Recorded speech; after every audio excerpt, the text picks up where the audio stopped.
Hello madam boys and girls, இன்னைக்கு நம்ம quarterly revision உடைய டே 2 என்ன செய்ய போறோம்?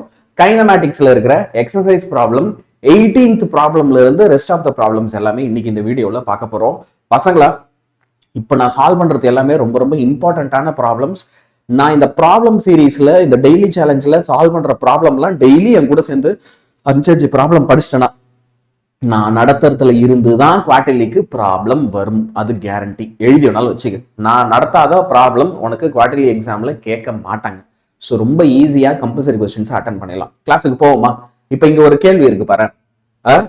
If an object is thrown horizontally with an initial speed அப்படின்னு சொல்லி அதுவும் ஹரிசான்டலான்னு கொடுத்துருக்காங்க. ஹரிசான்டலினா ux, ஹரிசான்டல் வெலாசிட்டி வேல்யூ கொஸ்டின்ல என்ன கொடுத்துருக்காங்க அப்படின்னா 10 meter per second கொடுத்திருக்காங்க.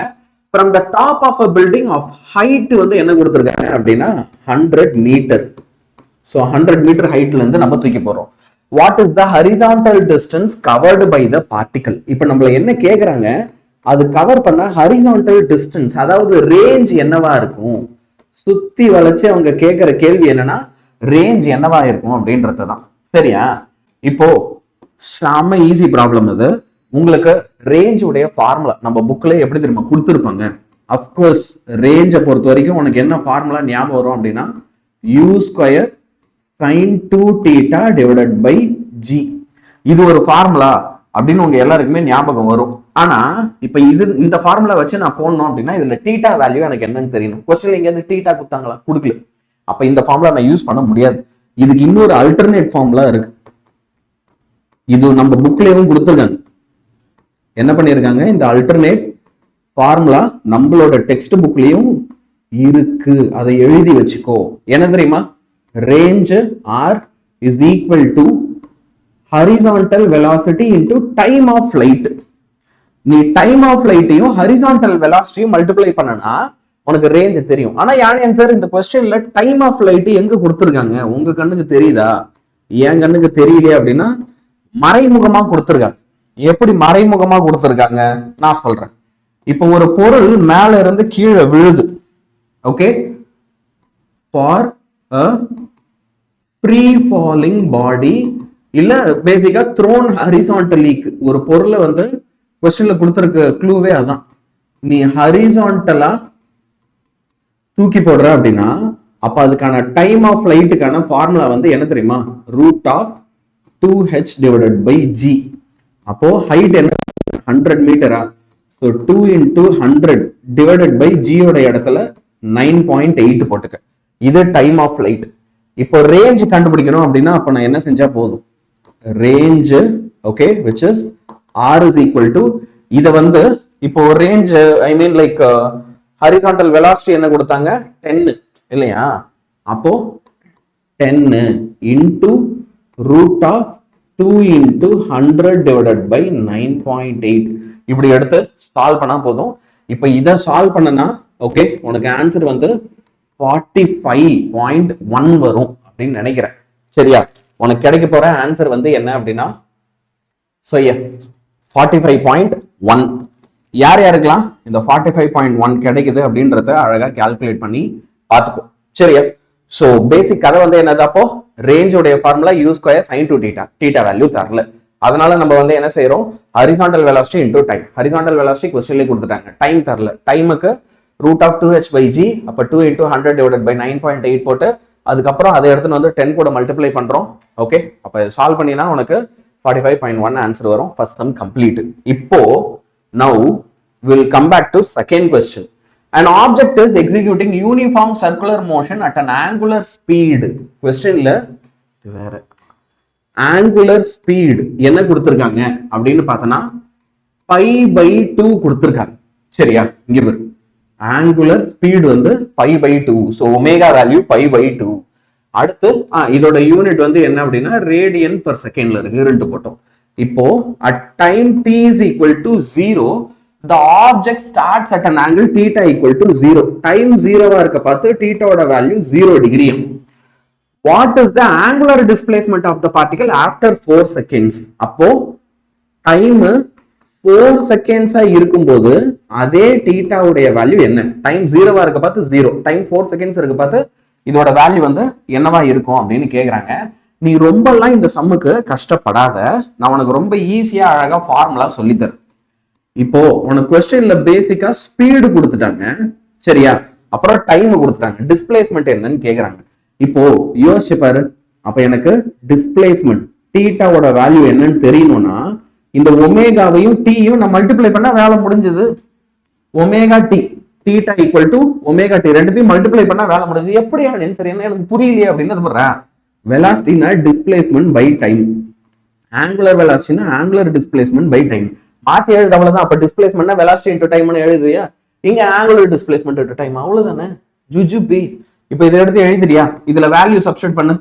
இங்க பாரு, theta is equal to, okay, இதுல ஒரே ஒரு விஷயம் என்ன அப்படின்னா, நம்மளோட புக்ல பை பை 12 இருக்கும், சரியா? நான் இங்க கொஸ்டின் டைப் பண்ணின்னு வரும்போது அதை 2ன்னு போட்டேன், ஆனா புக்ல வந்து 12ன்னு இருக்கும், நீயும் செக் பண்ணிக்கோ, சரியா?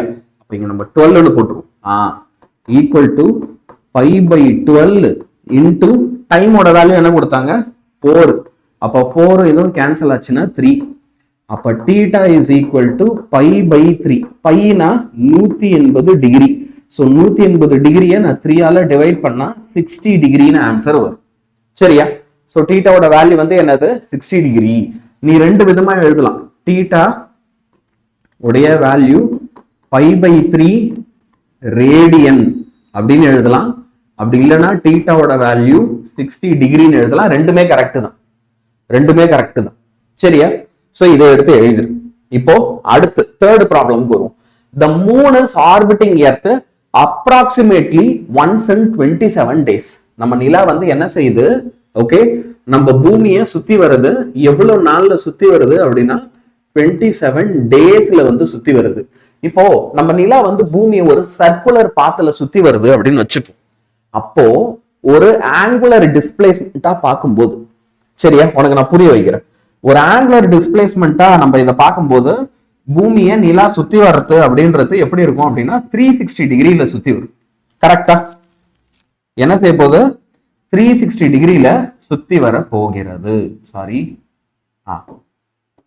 இதான் நிலா அப்படின்னு வச்சுக்க, சும்மா கலர் அடிச்சு விட்டுரும். அப்பதான் பல நாள் கழித்து நீ பார்க்கும்போது உனக்கு தெரியும் இது நிலா, பூமி வந்து என்ன கலர்ல இருக்கும், நீல கலர்ல இருக்கணும். அப்ப டோட்டலா இது எவ்வளவு ஆங்கிள் சுத்தி வரும் அப்படின்னா தீட்டாவுடைய வேல்யூ 360 டிகிரி இருக்கும். 360 டிகிரி வந்து அதை சுத்தி வந்திருக்கும், சரியா? சோ நான் இங்க தீட்டாவோட வேல்யூவை 360 டிகிரி 360 டிகிரி அப்படின்னு எடுத்துக்கிறேன். அப்ப இதுல இருந்து எனக்கு என்ன புரியுது, அது 27 நாள்ல வந்து 360 டிகிரியை கம்ப்ளீட் பண்ணுது.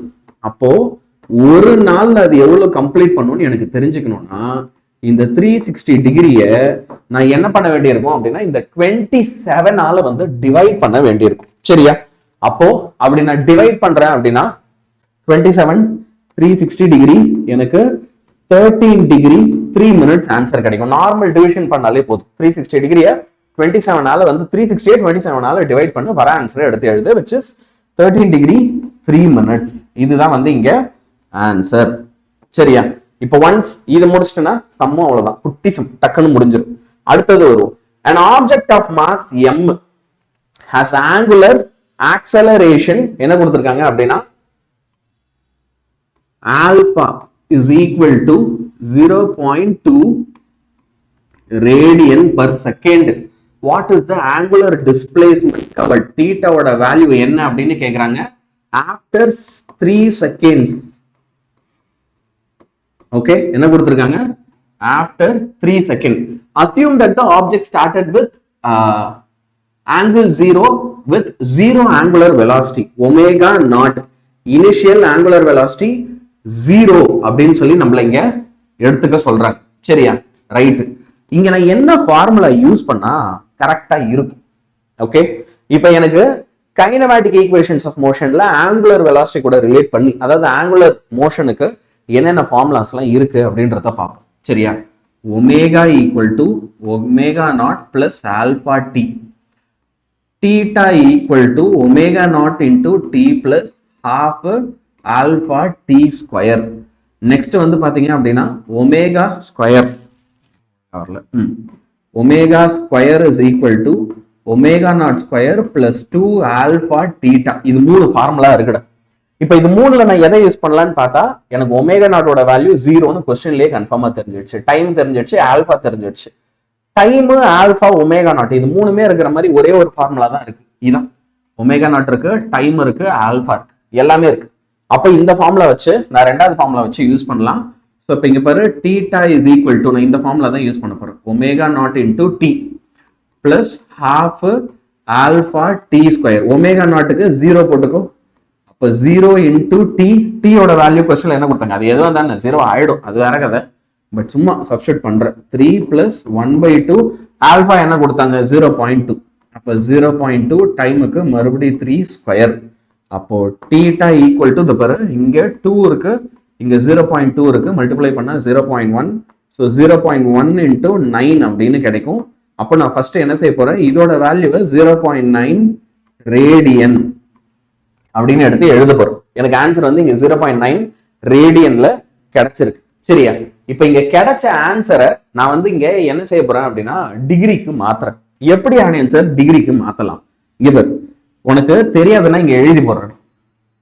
இப்போ என்கிட்ட ரேடியன்ல ஒரு வேல்யூ இருக்கு, அதை வந்து நான் டிகிரிக்கு மாத்தணும் அப்படின்னா அப்ப அதை இன்டூ, ஓகே என்ன அது 180 டிகிரி டிவைடட் பை பை பண்ணலாம். ரேடியன்ல இருக்கிற ஒரு வேல்யூவை இன்டூ 180 பை பை பண்ணா எனக்கு அது டிகிரிக்கு கன்வெர்ட் ஆயிடும். அப்ப நான் இங்கேயும் வந்து என்ன செய்ய போறேன் அப்படின்னா அது பாரு, தீட்டா இஸ் ஈக்குவல் டு 0.9 இருக்கா, அதை இன்டூ 180 டிவைடட் பை பை அப்படின்னு மல்டிப்ளை பண்ணுவோம்.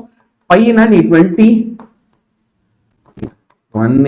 டிவைடட் பை 22/7 போட்டுக்கலாம்.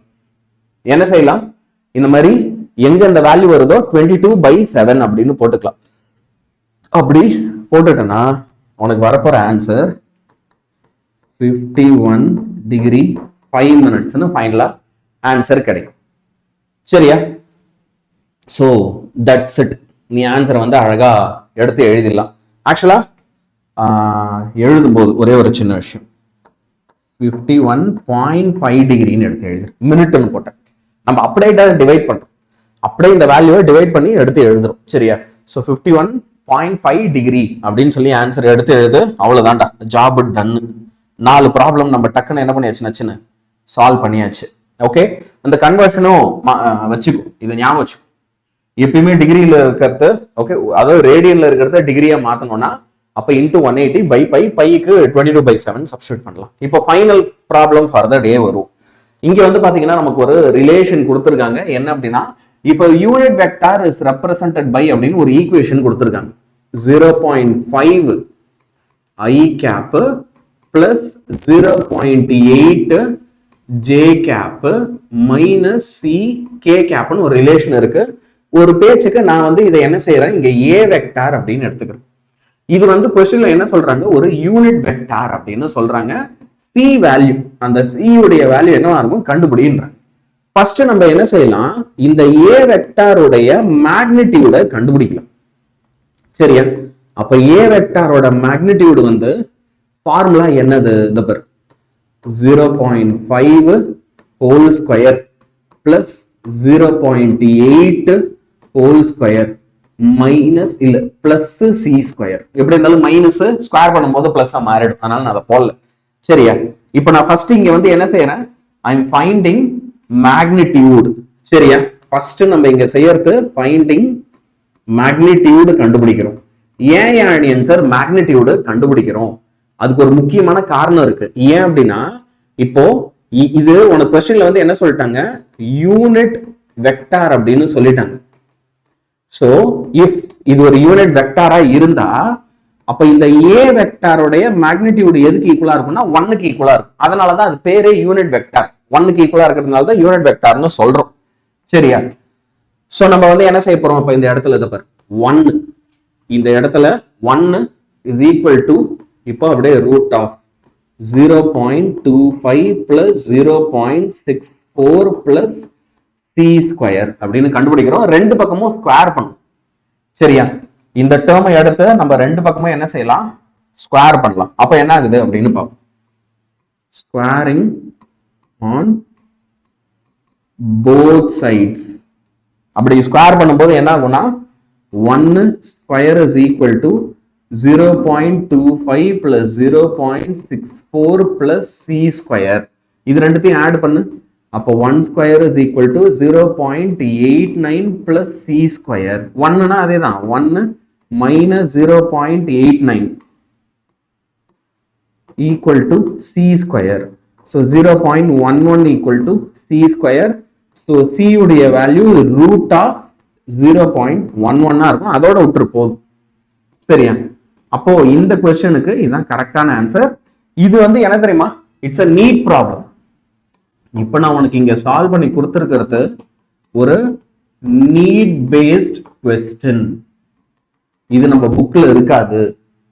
ஆனா இது கூட நமக்கு எக்ஸாம்ல கேட்கலாம். இதை சால்வ் பண்ணிக்க. c equal to 0.11 root of 0.11 அவ்வளவுதான். எவ்ரிடே நம்ம என்ன செய்ய போறோம்? இதே மாதிரி சம்ஸை சால்வ் பண்ணிட்டே வரப்போறோம். பிரசன்ட் சார், இன்னைக்கு கமெண்ட் என்ன வரணும்? டே 2 யானி ஆன்சர், டே 2 பிரசன்ட் அப்படின்னு சொல்லி கமெண்ட் பண்ணு, லைக் பண்ணு, உன் ஃப்ரெண்ட்ஸ் எல்லாம் ஷேர் பண்ண சொல்லு. யாராவது சேனல் சப்ஸ்கிரைப் பண்ணல அப்படின்னா சப்ஸ்கிரைப் பண்ணிக்கோ. நம்மளோட தீமினல் பேட்ச்ல 1500 rupeesக்கு அட்மிஷன் போயிட்டு இருக்கு. அது இன்னைக்கு நைட்டோட முடியுது. தீமினல் பேட்ச் பப்ளிக் எக்ஸாம் இல்லையே, பப்ளிக் எக்ஸாம் தான் இல்லையே, சரி விடு. ஆனுவல் எக்ஸாம் வரைக்கும் சொல்லவே கஷ்டமா இருக்கு. ஆனுவல் எக்ஸாம் வரைக்கும் வந்து பாத்தீங்க அப்படின்னா உங்களுக்கு இதுல கிளாஸஸ் நடக்கும். சரியா? Okay. So my dear boys and girls, நாளைக்கு பார்ப்போம். Good bye, Tata.